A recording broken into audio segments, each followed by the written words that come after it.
bawa keluarga kan? Ku bawa keluargaku masuk dalam rencanamu.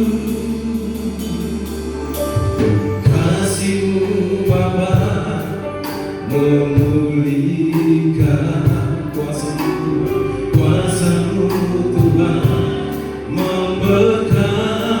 Kami bawa keluarga kami Tuhan. Ku bawa keluargaku masuk dalam rencana-Mu. Mengiringmu, menyembah, melayani Tuhan, melayani seumur hidupku. Keluargaku jadikan penyamu, jadikan penyamu. Hanya untuk kemuliaan-Mu. Mari jemaat Tuhan yang dalam bagi-bagi. Mari jemaat Tuhan yang ada di rumah masing-masing. Kita bangkit bersama-sama. Bapa, Engkau yang memulihkan. Oh, kuasa-Mu Tuhan memberkati. Kami bawa keluarga kami. Ku bawa keluargaku masuk dalam rencana-Mu. Yes. Kasih-Mu Bapa memulihkan, memulihkan. Kuasa-Mu Tuhan memberkati. Ku bawa keluargaku masuk dalam rencana-Mu. Yeah. Mengiringmu, menyembah-Mu, melayani-Mu seumur hidupku. Keluargaku, Tuhan, jadikan penjara-Mu. Hanya untuk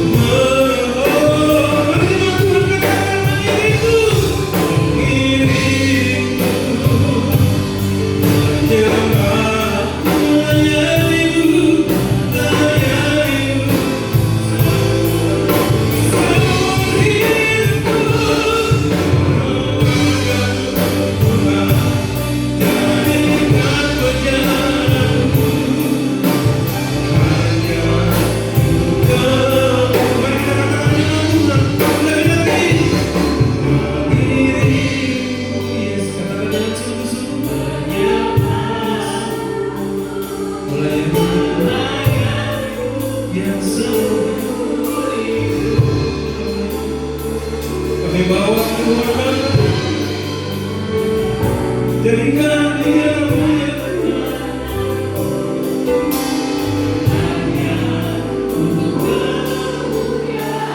Kita mengatakan sama-sama dengan keheningan.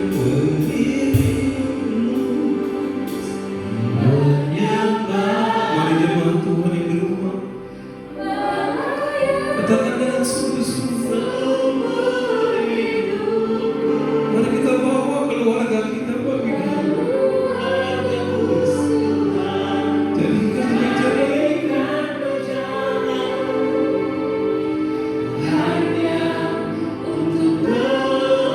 Sekali lagi jemaat yang dikasih Tuhan, dengan keheningan.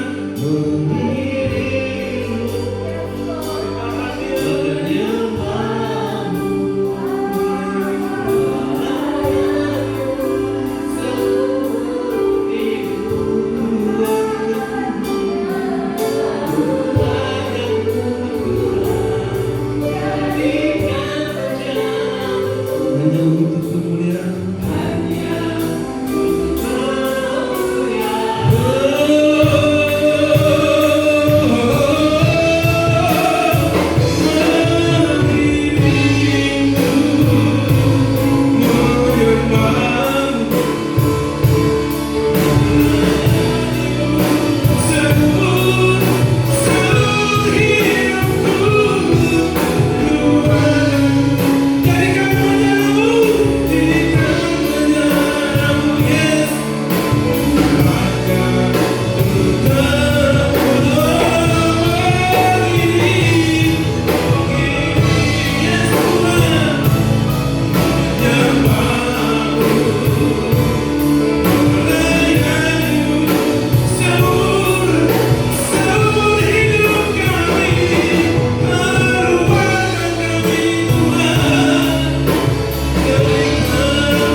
Jemaat yang dikasihi Tuhan, pada minggu ini kembali kita beribadah secara online. Tetapi saudara dan saya tidak mengurangi sukacita kita.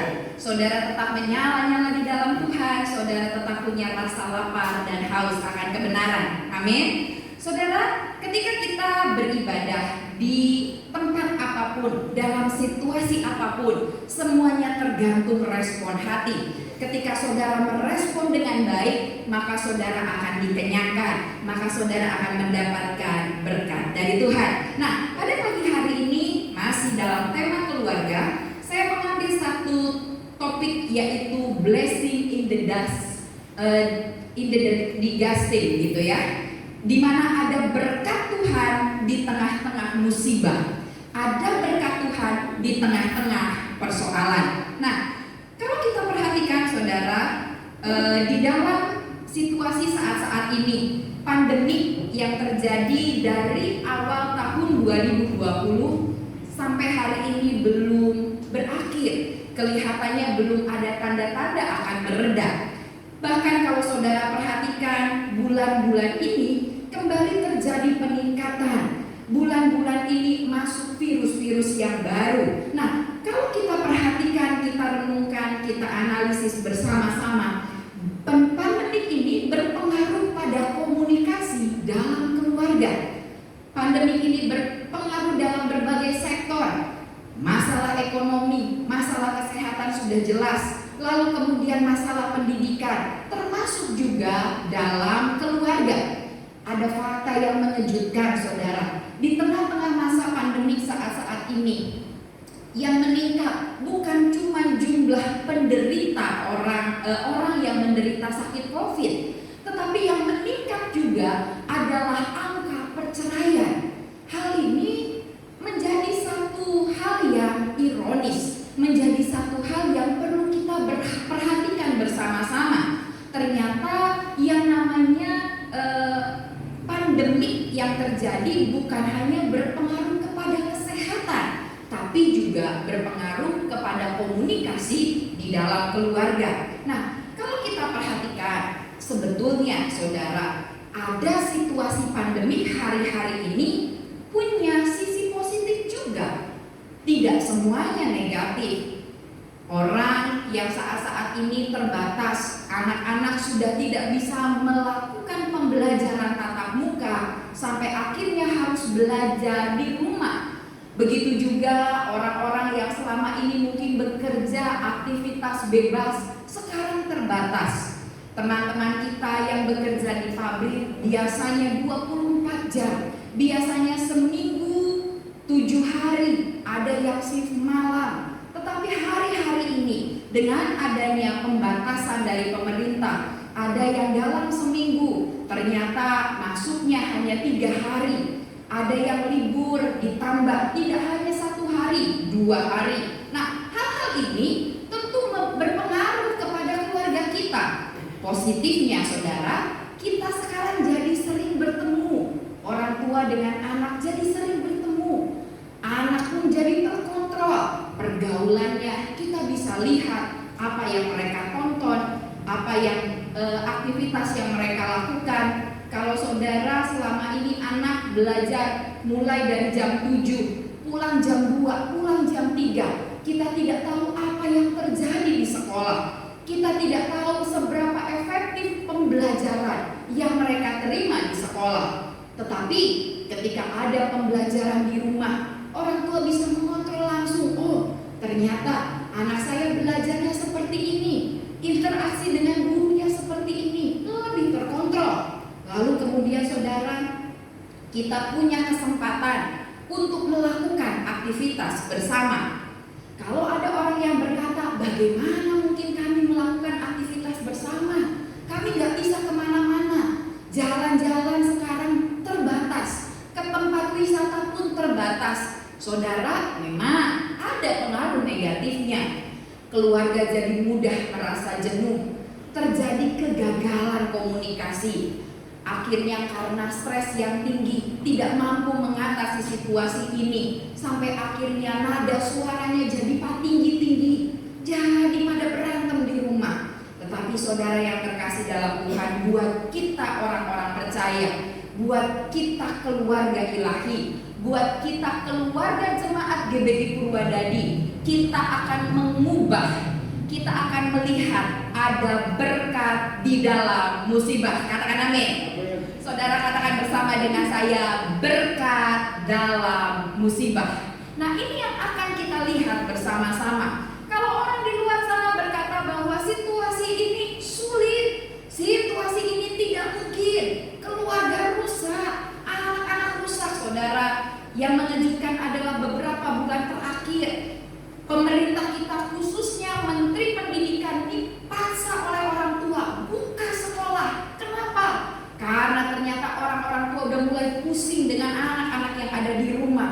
Mereka berkata, kami pusing menghadapi anak-anak. Saudara kan yang punya anak, saudara kan yang melahirkan para ibu, para ayah, kan Anda yang punya anak. Kenapa Anda sampai pusing sama anak sendiri? Nah, hal ini kita harus ubah. Kita harus lihat sebagai keluarga-keluarga Kristen, kita mau ubah, ada satu berkat dalam musibah. Nah, saudara, banyak orang menyelesaikan permasalahan ini bisa mengubah situasi. Mungkin awal-awal pandemi saudara mengeluh, tetapi ini sudah 1,5 tahun. Kita harus mulai beradaptasi. Kita harus sudah mulai menemukan pola yang baru. Kita mulai memiliki hikmat untuk ubah keadaan. Saudara bisa menyelesaikan tugas-tugas di rumah. Setelah tugas selesai di rumah, saudara bisa bimbing anak-anak untuk belajar di rumah. Saudara bisa melakukan kegiatan positif bersama di rumah. Kegiatan bersama itu bukan hanya jalan-jalan bareng, bukan hanya nonton bareng.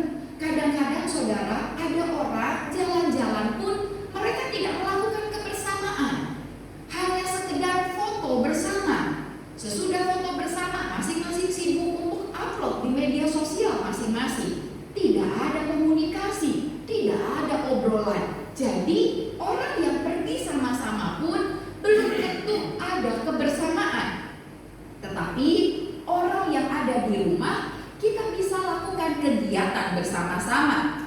Misalnya menanam tanaman, lalu kemudian bisa masak bersama-sama, bisa olahraga bersama-sama, bisa mengelola bisnis. Saya beberapa saat yang lalu pernah berkunjung ke salah satu toko jemaat. Ternyata anaknya yang jaga toko, anaknya membantu. Oh, sudah selesai tugas-tugas PJJ-nya tante, sekarang saya bantu orang tua. Saudara, itu kan kegiatan positif bersama. Nah, hal ini kita merupakan salah satu upaya bagaimana mengubah berkat dalam musibah, berkat di tengah-tengah musibah. Nah, hubungan yang tidak sehat, hubungan yang tidak sehat adalah ketika suami dan istri ini yang berbahaya, merasa lebih nyaman di luar rumah, merasa lebih nyaman dengan komunitasnya masing-masing. Banyak keluarga-keluarga yang berseteru dengan adanya pandemi ini karena nggak boleh keluar rumah, karena ternyata tidak nyaman di dalam rumah. Dia tidak nyaman dengan pasangannya, tidak nyaman dengan anak-anaknya. Saudara, ini yang jadi persoalan, yang jadi masalah bukan pandemiknya. Yang jadi masalah adalah Anda punya hubungan yang tidak sehat. Hubungan keluarga yang sehat adalah suami dan istri harus jadi sahabat. Untuk itu pesan saya kepada generasi muda yang belum menikah, kau harus menikahi orang yang bisa jadi sahabatmu. Bukan hanya sekedar, oh ya sudahlah, yang penting ada yang menafkahi, oh yang penting ada yang kasih status. Bukan itu. Dalam keluarga Kristen ketika akan terbentuk, sahabat terbaik dari seorang suami adalah istrinya. Sahabat terbaik dari seorang istri adalah suaminya. Makanya generasi muda, kalau engkau mau menikah, engkau harus mulai bayangkan, saya kan menikah sekali seumur hidup sampai maut memisahkan. Saudara sebutlah, saudara akan berumah tangga sampai usia 80 tahun. Kalau saudara benci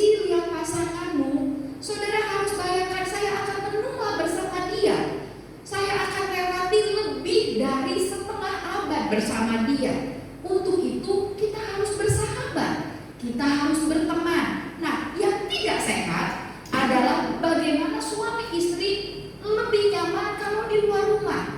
Rasanya kalau suami sudah keluar rumah, lega, sudah keluar dari neraka. Waduh, ini bahaya saudara. Kalau pulang ke rumah, penat, lihat istri, lihat anak, rumah berantakan. Saudara, ini yang tidak sehat.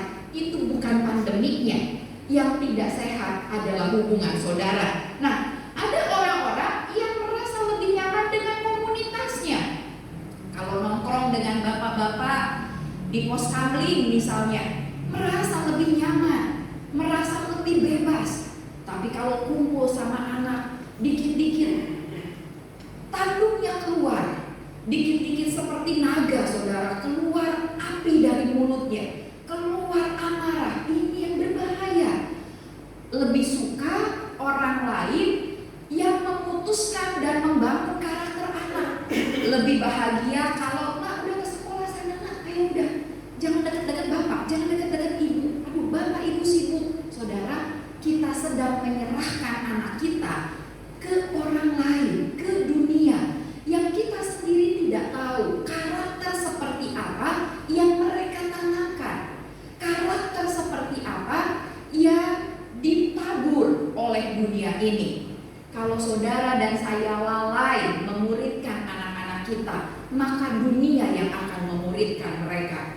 Kalau saudara lalai menanamkan karakter Kristen, maka tayangan televisi, game yang ada, itu yang akan memuridkan anak saudara. Nah, ini persoalan yang lebih berbahaya daripada pandemi COVID-19, yaitu di tengah-tengah keluarga terjadi diskomunikasi, di tengah-tengah keluarga terjadi hubungan yang tidak sehat.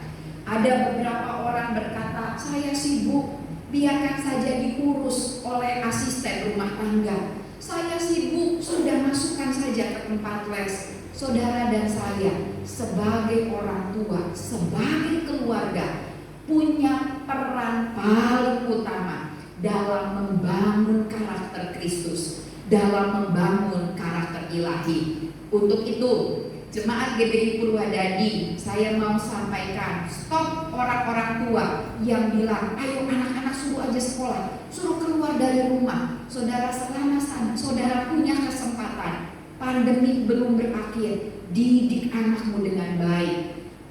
Tingkatkan keintiman, tingkatkan persahabatan di rumah, buat rumah lebih nyaman.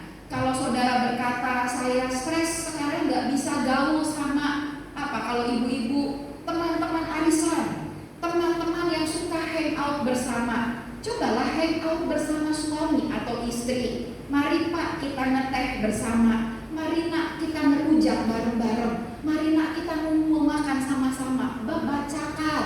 Nah, itu yang perlu ditingkatkan, itu yang perlu dibangun. Amin, saudara. Nah, hal ini harus kita kembalikan. Saudara, Jemaat GBI Purwadadi harus punya hubungan yang sehat. Next. Nah, Mazmur 78 ayat 5-7 berkata, telah ditetapkannya peringatan di Yakub dan hukum Taurat diberinya di Israel. Nenek moyang kita diperintahkan untuk memperkenalkannya kepada anak-anak mereka, supaya dikenal oleh angkatan yang kemudian, supaya anak-anak yang akan lahir kelak bangun dan menceritakannya kepada anak-anak mereka, supaya mereka menaruh kepercayaan kepada Allah dan tidak melupakan perbuatan-perbuatan Allah, tetapi memegang perintah-perintahnya. Saudara, ayat ini jelas menuliskan tugas untuk membangun generasi itu harus dilakukan oleh keluarga. Terbangun dari generasi ke generasi, diceritakan, dikomunikasikan tentang Allah.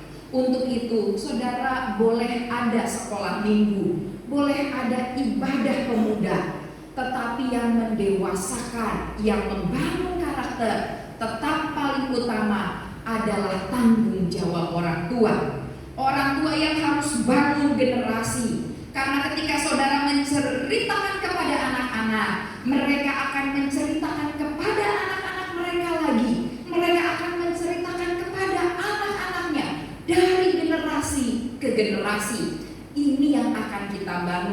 Untuk itu jemaat yang dikasihi Tuhan, Tuhan selalu bekerja dari satu generasi ke generasi lainnya. Kita terpanggil untuk mewujudkan pekerjaan Tuhan. Untuk itulah kalau saudara berkata, susah amat ya jadi orang tua. Nah, ketika saudara yang sudah menikah, ini panggilan kita.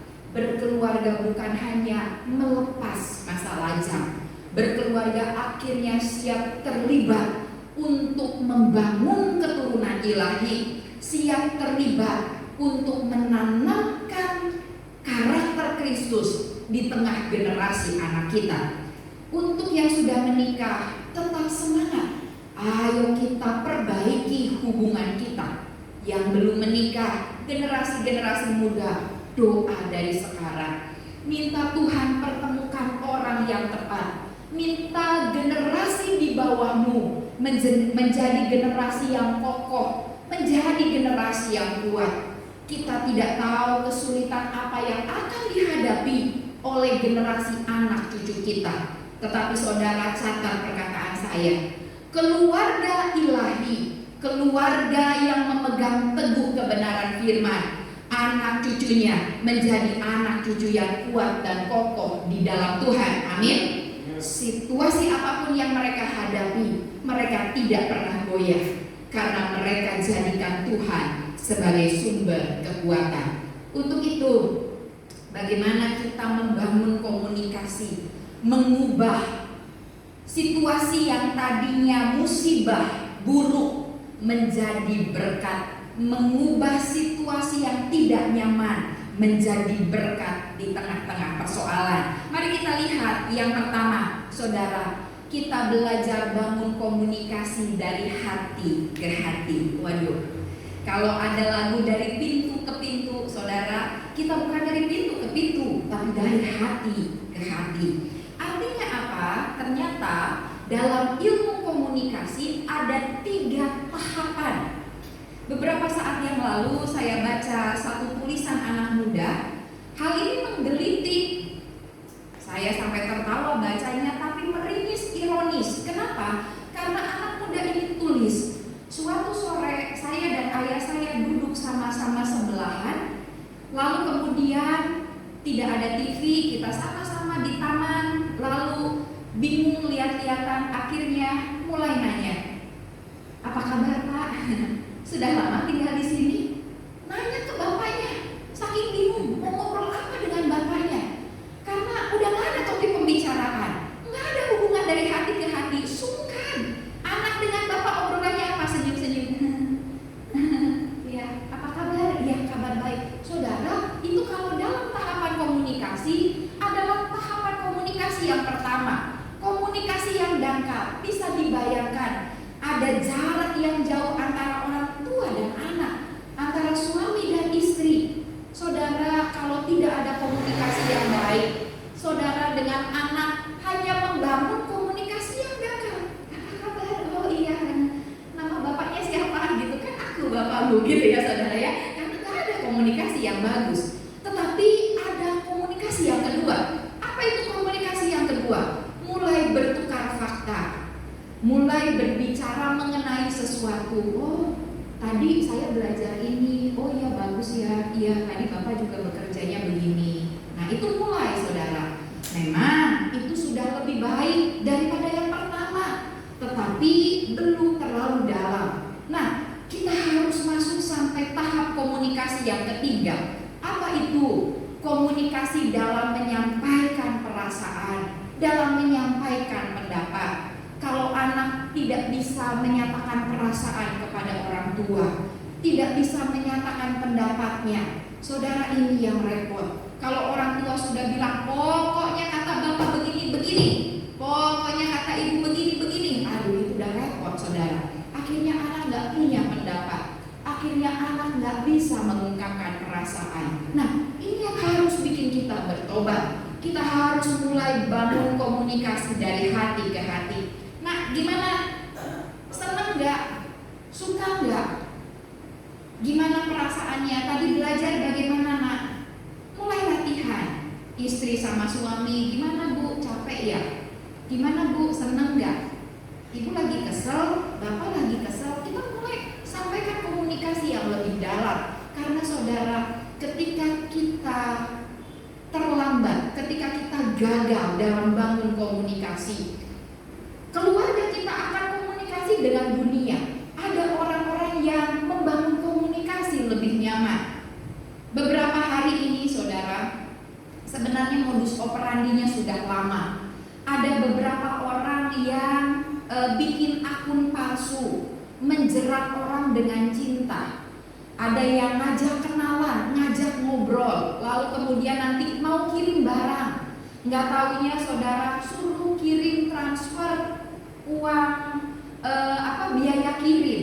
Oh, kamu cuma ganti biaya kirim aja, saya akan kasih tas, saya akan kasih handphone, saudara. Nah, hal itu ternyata sudah menyebabkan korbannya begitu banyak. Mereka sudah meraup keuntungan begitu besar. Modus operandinya apa? Mereka cuma cari orang-orang yang kesepian. Mereka cari orang-orang yang tidak didengarkan di keluarganya, tidak diperhatikan di keluarganya. Nah, hal ini jangan sampai terjadi kepada anak-anak kita. Pemudi-pemudi, engkau kembali bangun komunikasi dengan orang tua. Kau harus lebih nyaman ngobrol dengan orang tuamu daripada ngobrol dengan orang yang gak tahu rimbanya. Banyak kasus mencatat orang kenalan di media sosial, gak taunya jadi korban penculikan, jadi korban perampokan, jadi korban pembunuhan. Ironis saudara. Untuk itu keluarga harus jadi tempat untuk membangun komunikasi dari hati ke hati.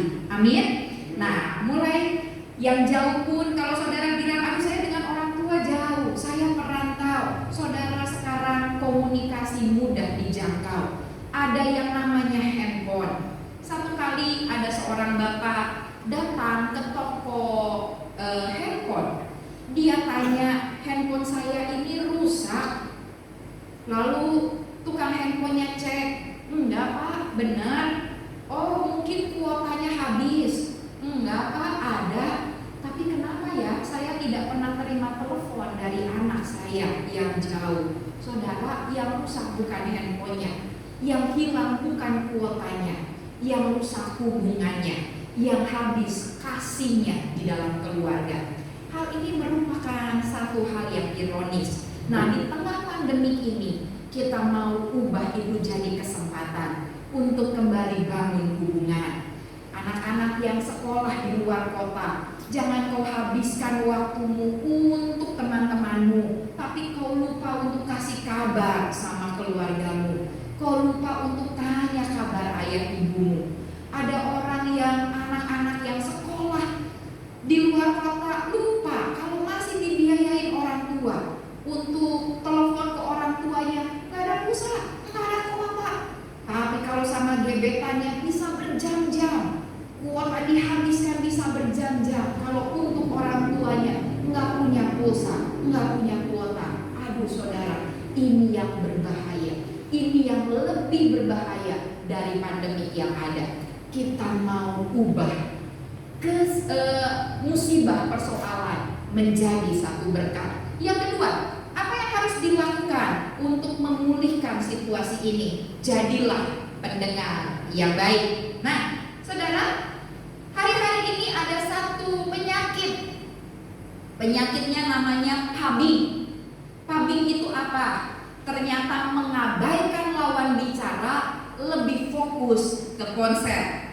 Saya sendiri bertobat untuk hal ini. Kenapa? Karena banyak yang harus diedit di ponsel, banyak komunikasi yang dilakukan di ponsel. Kadang-kadang anak saya panggil, "Mama, bentar, tunggu. Ini masih kerja, tunggu." Saudara, ternyata itu sudah masuk ke pubing. Ada masanya di mana kita harus stop, kita harus lihat dulu matanya, kita harus bilang ada apa. Oh iya ya. Kadang-kadang obrolan gak penting saudara. Dia tiba-tiba cerita, mamanya lagi sibuk siapin khotbah. Mah, apa nak? Apa sih yang penting? Kita sentikan dulu keadaan. Dia bilang, mah tahu nggak? Ternyata Patrick itu punya tangan. Oh wow, Patrick punya tangan.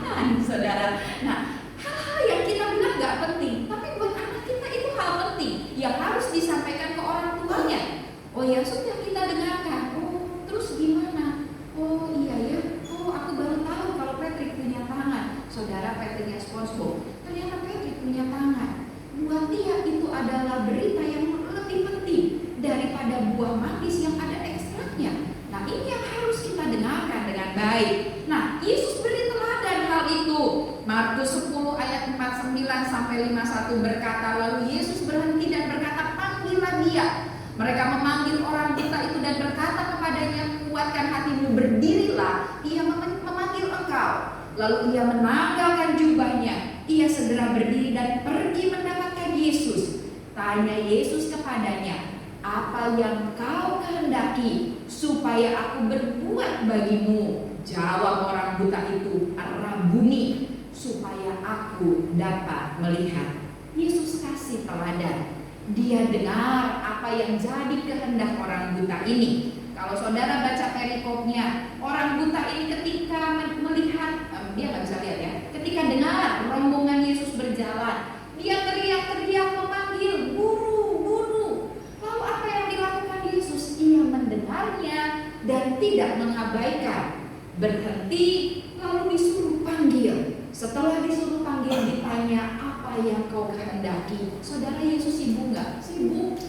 Lebih sibuk mana saudara dengan Yesus? Yesus sibuk. Dia harus beritakan kabar Injil kerajaan. Dia harus menyampaikan kabar baik. Penting. Tugasnya langsung dari Bapa segala raja. Tetapi dia mau dengar keluhan orang yang berteriak kepadanya. Nah hal ini pun harus dikembangkan di tengah-tengah keluarga.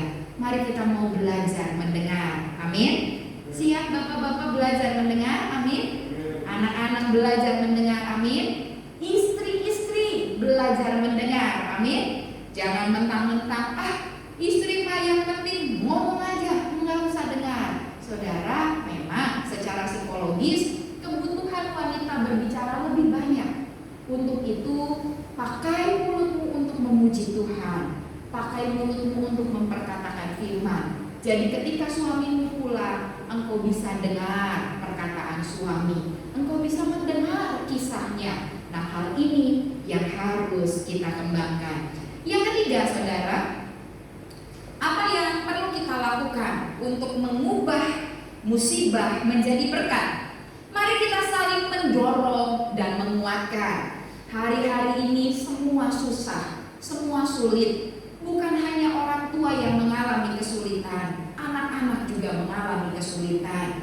Bukan hanya orang tua yang stres, anak-anak juga stres. Saudara, kalau saudara berkata, Bu, ini masalah pandemi ini berpengaruh pada ekonomi, ini persoalan besar. Buat anak-anak saudara pun yang pembelajaran jarak jauh, ini pun adalah masalah yang besar. Untuk itu saudara harus saling menguatkan, saling mendorong. 1 Tesalonika 5 ayat 11 berkata, karena itu nasihatilah seorang akan yang lain dan saling membangunlah kamu seperti yang memang kamu lakukan. Hal ini mari kita awali dengan menasehati keluarga kita, dengan membangun keluarga kita, dengan mendorong keluarga kita. Kita mendorong anak-anak kita, semuanya lagi susah. Anak-anak juga susah. Saudara, suami dan istri pun punya persoalan masing-masing. Tapi ketika saudara bersatu, kita mau ubah persoalan jadi berkat. Amin. Nah ini yang akan kita kembangkan. Untuk itu saudara, kepercayaan, dukungan, dan keterbukaan dapat diterapkan oleh orang tua dalam berinteraksi dan melakukan kegiatan positif yang melibatkan anak-anak di rumah. Mari isilah waktu dengan hal-hal yang menyenangkan dan diskusikan banyak hal akan membantu keluarga lebih survive dalam berbagai kondisi. Kebersamaan adalah hikmah, adalah berkat yang harus disyukuri oleh setiap keluarga sebagai berkat di masa pandemi ini. Jadi hari-hari ini kalau pandemi membuat saudara harus tinggal di rumah, ini adalah kesempatan, ini adalah berkat. Beberapa hari yang lalu saya dapat berita ada satu teman bilang, saya punya kabar gembira. Apa kabar gembiranya? Saya positif COVID yang Delta yang baru. Wah, puji Tuhan gitu ya. Akhirnya kita bilang, ya sudah, jaga kesehatan, banyak istirahat. Iya nih, saya lagi apes, dia bilang begitu. Oh, bukan apes, ini berkat supaya kita dikasih kesempatan beristirahat, supaya kita dikasih kesempatan untuk menghentikan segala kegiatan, kembali cari Tuhan, menghentikan segala kegiatan untuk banyak bersyukur, menghentikan segala kegiatan untuk kembali kepada rancangan Tuhan yang semula. Hari-hari ini kalau saudara sedang sakit, pakai itu untuk kesempatan. Kesempatan untuk apa? Orang lagi sakit kok, ini musibah, kita balikan jadi berkat. Kesempatan untuk bersaksi, kesempatan untuk memuji Tuhan, kesempatan untuk cari firman Tuhan bersama-sama. Untuk itu saudara, ibadah gereja di Purwadadi tidak libur. Gereja di Purwadadi tetap ibadah, tetapi ibadahnya di rumah. Saudara bisa jadi kesempatan orang tua untuk didik anak, orang tua untuk dampingi anak. Yuk kita doa sama-sama, jadi teladan di tengah-tengah keluarga. Untuk itu jemaat yang dikasihi Tuhan, dengan kita belajar untuk mengubah setiap kesulitan jadi berkat, saudara dan saya di tengah situasi apapun tidak pernah goyah, karena saudara bersama-sama dengan keluarga saling mendukung, saling mendorong. Saudara, biarlah kebenaran firman Tuhan ini jadi kekuatan. Kalau saudara hari-hari ini aku gak bisa gaul sama teman-temanku, mari kita mau bergaul dengan keluarga kita. Kita banyakin waktu dengan keluarga, dengan anak-anak, dengan istri, dengan suami. Kita kembali membangun komunikasi yang sama, komunikasi yang lebih harmonis. Untuk itu kita mau membangun generasi ilahi, bukan jadi hal yang susah. Ketika saudara bekerja bersama-sama, bersama anggota keluarga, saling berpegangan tangan, hadapi badai ini bersama-sama. Saudara gak sendirian, ada keluarga di belakang yang mendukung. Ketika anak mulai stres, ada orang tua yang mendukung. Suami ketika mulai stres dengan keadaan, ada istri dan anak-anak yang mendukung di dalam doa, di dalam komunikasi. Itu yang mau kita bangun.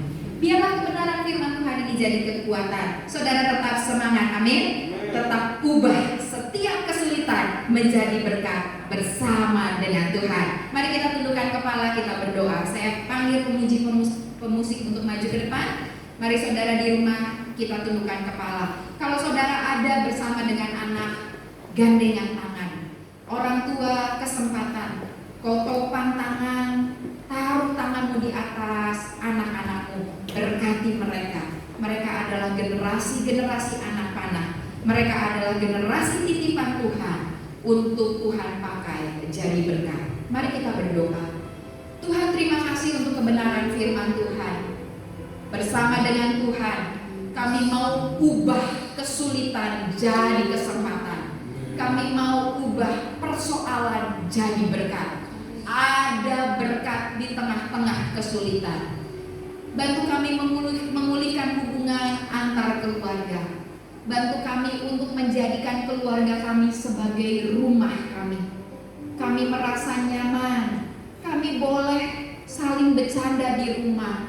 Kami boleh merasakan damai dan sukacita di rumah. Hari-hari ini, kalau ada keluarga-keluarga jemaat di Purwadadi, suami istri berantem, orang tua dan anak berantem, hari ini dengan otoritas kuasa Rohmu, kami ikat, patahkan, hancurkan di dalam nama Tuhan Yesus.